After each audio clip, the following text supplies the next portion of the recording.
3D-plotter fungerer ved, at den bygger konstruktionen op lag på lag. Det vil sige, at vi starter i bunden med nogle meget tynde lag, bygger vi konstruktionen langsomt op.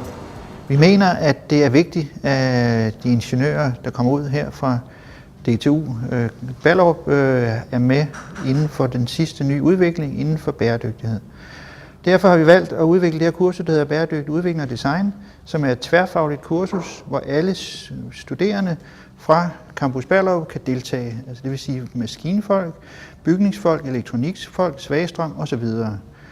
Og de indgår så i et fælles projekt, hvor de skal lære at arbejde sammen. Vi mener, det er vigtigt for, at vi kan løfte den store opgave, som vi har fået af regeringen, at vi skal gøre samfundet CO2-neutralt i 2050. Og vi mener, at ingeniørerne er en stor del af den udvikling, og derfor skal de kunne arbejde sammen, for hvis de ikke kan arbejde sammen, de der forskellige ingeniørretninger, så har de ikke nogen mulighed for at lave de nye produkter og lave den nye udvikling, som der er behov for. Morten, hvad får du som deltager ud af at være med på kurset i bæredygtig udvikling og design?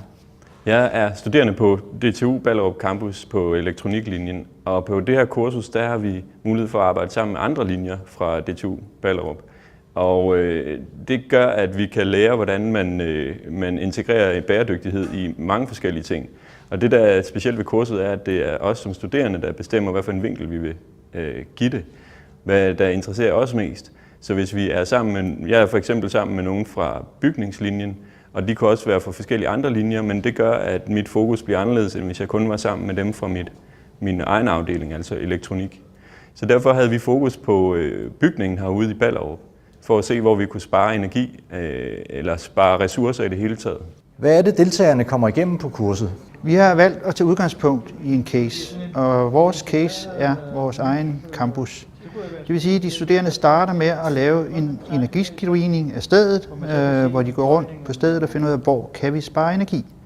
De laver en analyse af vores energiforbrug, prøver at finde ud af, hvor er potentialet, og vi har så på det sidste kursus fundet ud af, at vi har cirka en tredjedel af vores forbrug, som ligger som standby-forbrug. Så der er jo stort potentiale der i forhold til at spare på energien.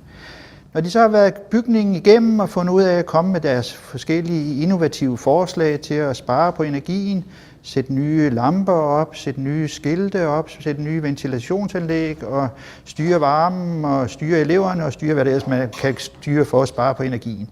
Så laver de en energihandlingsplan for stedet, som opfylder regeringens målsætning for, at vi skal være CO2-neutral, og skolen skal selvfølgelig så også være CO2-neutral, så de laver en energihandlingsplan, hvor vi er CO2-neutral i 2050.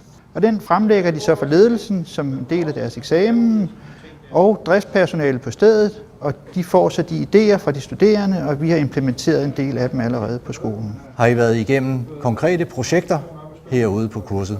Ja, vi valgte at lave det her produkt, som vores projekt endte med, hvor vi byggede det her, som er et skilt, der lyser op.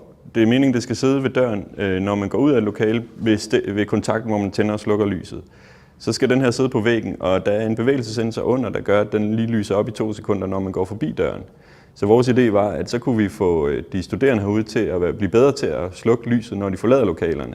Eller måske endda slukke lyset i løbet af dagen, når det bliver så lyst udenfor, at der ikke er brug for lyset.